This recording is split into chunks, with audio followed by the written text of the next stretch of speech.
De volta com o programa Fala Doutor. Entrevisto hoje a médica cardiologista, a doutora Daniela Lopes Gomes, que está nos falando aqui sobre muita coisa importante acerca do nosso coração, né? No primeiro bloco, falamos exaustivamente sobre o problema da hipertensão, né, doutora? Isso. E agora, vamos embora concentrar aqui em outros problemas que como é que fala? Mata de medo antes de matar do coração, que é o tal do infarto, né, doutora? Meu Deus do céu. Existe o infarto fulminante, né? Que esse às vezes não tem nem jeito, como diz um amigo meu, deu, acabou, né? Mas existe aquele que chega aos pouquinhos, né? E óbvio, a gente pode evitar o infarto fulminante também, eu imagino que sim, né? Então, vamos embora concentrar neste bloco agora, doutora, sobre a questão do infarto.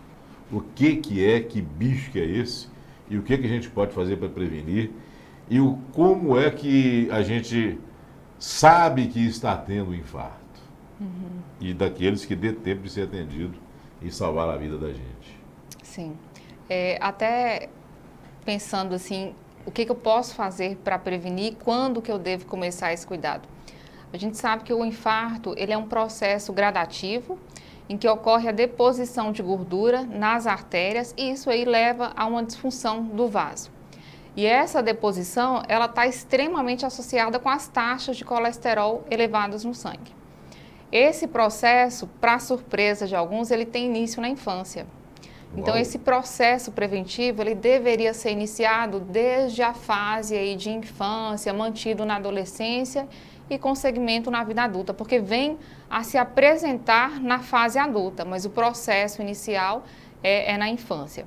Então, o infarto, para que eu recebo assim, quadro de dor no peito é um quadro que gera um certo alarme. Então, sempre que a pessoa tem, normalmente procura alguma assistência. E dos pacientes que eu recebo, eu sempre falo dessa questão dos fatores de risco que podem ser evitados. E a característica da dor no peito é uma dor que tem características típicas e que a gente define até o nome de dor anginosa. Então, a dor no peito geralmente está associada a esforço físico, ela surge com esforço físico, com estresse emocional, melhora com repouso ou com o uso de nitrato, é uma dor mais prolongada. Então, essa é a característica, mas a gente tem uma parcela aí da população, que é uma parcela expressiva de idoso, diabético, mulher, outros pacientes transplantados e que não manifestam dor e pode acontecer o infarto silencioso. Então, eu costumo falar que dor no peito, independente da característica, merece ser avaliada e com a avaliação é que a gente define a probabilidade disso ser algum quadro assim, de angina, um risco maior para infarto, porque eu costumo até dar como exemplo para paciente que pode ter uma determinada pinta lá, uma manchinha na pele, que ele acha que é uma manchinha, que é uma pinta, mas pode ser um câncer, né? Então, é a avaliação que vai dar essa segurança para a gente, quanto à probabilidade e o que a gente precisa fazer no segmento para investigar. E o pessoal fala que tem a dor no infarto, começa num braço, não sei se é no braço esquerdo ou se é no braço direito, em 2 dedos. Como é que é, doutora? A dor típica, ela é nessa região do tórax, retroesternal ou pode ser precordial. Retroesternal, precordial, aqui. No coração ou então atrás desse osso que a gente tem aqui, que chama externo, né? Isso, no tronco. Certo. Então, como se fosse uma dor que para muitos confunde com problema gástrico, porque pode ser aqui, que o povo fala até na boca do estômago, que é a região epigástrica. Então, ela tem uma topografia que a gente costuma falar que pode ser abaixo do queixo, acima do umbigo. Qualquer lugar pode manifestar essa dor no peito. Pode ser nas costas, pode ser a dor de infarto, pode ser nas costas, pode ser do lado direito, pode ser nessa região aqui que é o mais comum, ou no peito. Pode irradiar para essa região da mandíbula e pode irradiar para o braço também. Mas independente dos locais de acometimento, ela tem aquelas características que eu falei, que geralmente é uma dor em peso, cansada e que tem um fator desencadeador. Dificilmente o paciente chega para a gente pontuando a dor com o dedo. É uma dor esparramada, difusa. Sei. Aquela pessoa que volta e meia tem uma dorzinha aqui, outra curar nessa região, então não tem que preocupar, achar que é infarto, não. É o que eu falei, eu gosto sempre de orientar por avaliação, Afonso, porque a gente só sabe, às vezes a característica da definição da dor é um pouco subjetiva. Então a gente precisa assim estar de frente para o paciente, realmente assim escutar, ver qual que é, quais são os fatores aí mais propícios para definir a probabilidade dessa dor e o que precisa ser investigado, até porque a gente tem aquela dor que é clássica, mas nem todo mundo apresenta essa dor dessa forma. Doutora, o edema nas pernas, ou perna inchada, né? Isso representa também problema cardíaco, doutora? Pode ser, como não pode ser. Ou hipertensivo, não sei. Pode ser, mas a gente tem um dado que o edema, que é esse inchaço de membros inferiores, das pernas, ele pode acontecer até em função de estar muito tempo em pé ou muito tempo sentada. Tem uma insuficiência aí a nível de circulação, de drenagem linfática, então nada correlacionado ao coração. Como também pode ser algo relacionado ao coração. O coração mais fraco, aquele quadro que eu falei que o coração tem insuficiência cardíaca, ele perde a força de bombeamento de sangue e acaba represando mais líquido. Então, o líquido pode começar inicialmente em membros inferiores, que são as pernas, aquela perna mais gordinha, o tornozelo, né, mais inchado, que o paciente já pode acordar dessa forma. Sim. E esse edema aí, com a progressão do quadro cardíaco, ele está lá em outras regiões do corpo também. No coração? No coração. Também. Dá água no pulmão, água no coração, a barriga inchada, até o fígado também, mais congesto. O pescoço, que a gente vê como se fosse a veia aí, mais dilatada, mais túrgida. É um quadro mais sistêmico. Certo. Doutora Daniela, vamos embora começar a atender nosso telespectador?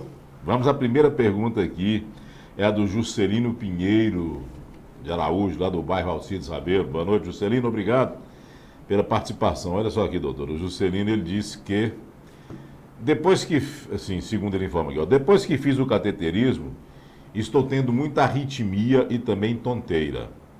O médico que fez o cateterismo e outros não estão descobrindo o motivo. Diz ele que fez alguns exames e não detectou o problema, né? O que é que pode ser isso, doutora? Juscelino, assim, o que a gente tem que levar em consideração é até se o cateterismo que você fez, se teve algum diagnóstico de doença. A gente sabe, como falou aí, de infarto, o infarto, a doença aterosclerótica, que é essa placa de gordura aí no coração, e quando leva à obstrução, ela leva a um dano ali naquela região que ficou sem irrigação de sangue e é substrato para a arritmia, é foco de arritmia. Então, não sei o seu caso, se teve alguma doença diagnosticada ou não, mas o cateterismo, ele tem esse foco de avaliar se tem veia entupida, que é a artéria, né, com a obstrução que a gente fala. Então, se foi descartado isso, aí a gente tem que procurar outras condições que podem ter relação com a arritmia, e a arritmia em si pode ser um quadro de tontura também. Então, assim, avaliar realmente, descartando algumas condições, focando no que seja mais possível de ser a etiologia aí para esse quadro seu, o causador. Chegou uma pergunta aqui, infelizmente a telespectadora, ela não identificou nem disse o bairro, mas é a seguinte: boa noite. Pergunta para a doutora Daniela. O bebê que foi diagnosticado com golf ball na gestação, é preciso fazer algum exame posterior? Não. Primeiro, quero saber o que é isso, que eu nunca ouvi falar. Primeira vez, golf ball. Geralmente isso aí é visto até no ultrassom morfológico, né? Tem os ultrassons aí, 2 ultrassons durante a gestação que a gente faz, com o intuito de detectar alguma cardiopatia ou alguma malformação. Então é uma imagem mesmo, que parece uma bola, por isso que recebe esse nome, e que habitualmente não é solicitado quando tem só isso aí, um achado isolado, não é solicitado um acompanhamento posteriormente ao nascimento da criança, porque tende a desaparecer e não tem relação com o processo patológico aí nenhum. Um fã seu aqui mandou, né? Doutora Daniela explica muito bem, parabéns, é linda a doutora. Ele não identificou e nem disse o bairro. Eu queria que vocês, quando mandassem, mandem o bairro de onde estão enviando a pergunta e o nome, por favor. Tem uma pergunta aqui do Manuel, da Fazenda Mucambo Firme. Deve ser do povoado lá de Mucambo Firme, né? Que fica na estrada ali indo para Miralta. Boa noite, doutora. Moro na zona rural de Montes Claros. Gostaria de saber se suco de beterraba com laranja faz bem para o sangue, né? E mais, gostaria de saber o que é bom para ressecamento, sofre muito com isso. A doutora é cardiologista, né? Não sei se vai... Mas a pergunta é ótima. É ótima até no sentido da gente focar aquela questão que eu falei de cuidados preventivos. Eu tenho uma visão que eu gosto muito de um artigo aí que eu li um tempo que fala que a gente vive o que a gente come.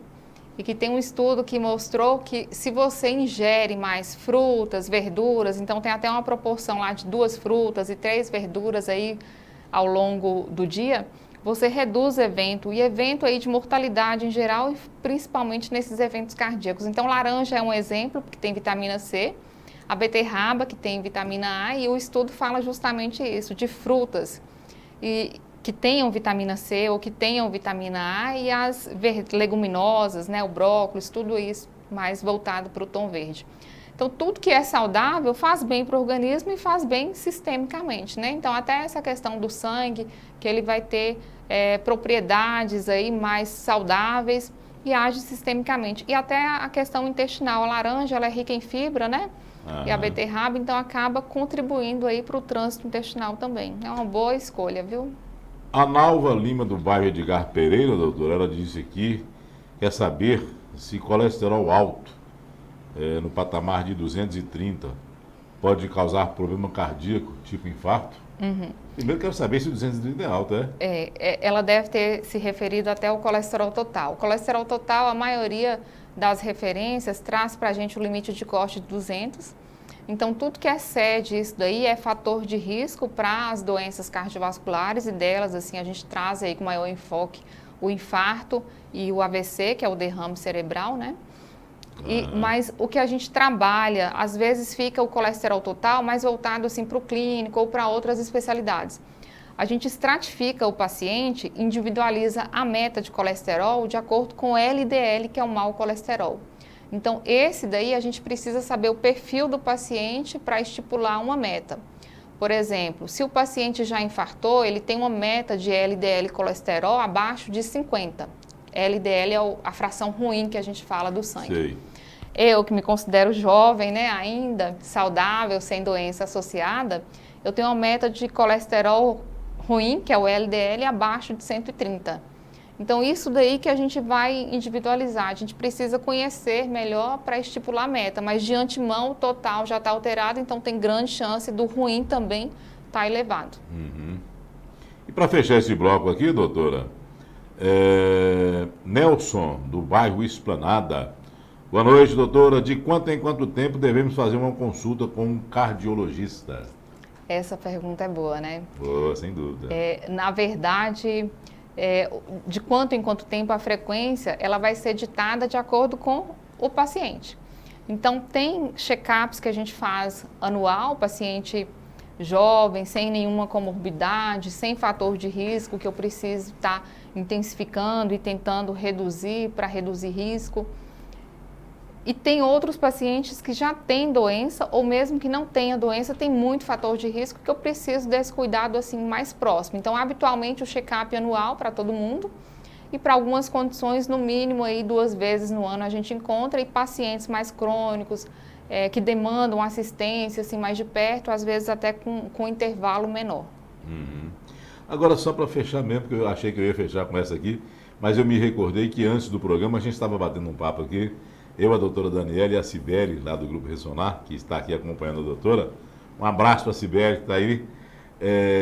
Ela estava falando, a doutora, que para aferir a pressão, a gente não precisa dessa paranoia toda de estar indo todo dia, toda semana, todo mês, para poder aferir a pressão, não, né, doutora? Não. Na verdade, quando fica aferindo diariamente, às vezes isso aí gera até uma certa angústia, uma ansiedade nesses valores de pressão. Você já afere, já receoso, né? Do que vai encontrar, e aquilo ali acaba elevando. Então, a recomendação é de que faça realmente o controle, que define o quadro, que inicie o tratamento se for hipertenso. Uma vez controlado, você pode saltar aí 2, 3 meses para estar aferindo a pressão. essa necessidade de um cuidado mais próximo, vigilante, diário do paciente, é mais paciente acamado, né, que tem muito ajuste assim, diário de medicação. Ok. Estão aí no vídeo, tá? O telefone e o WhatsApp, 99850-6500. Mande sua pergunta, doutora Tâmara vai atender você, vai repassar a pergunta aqui pra gente. E o 999860326 é este que está aqui comigo, tá? Eu atendo você no ar, na hora, tá bom? Já já a gente retorna, aguarde.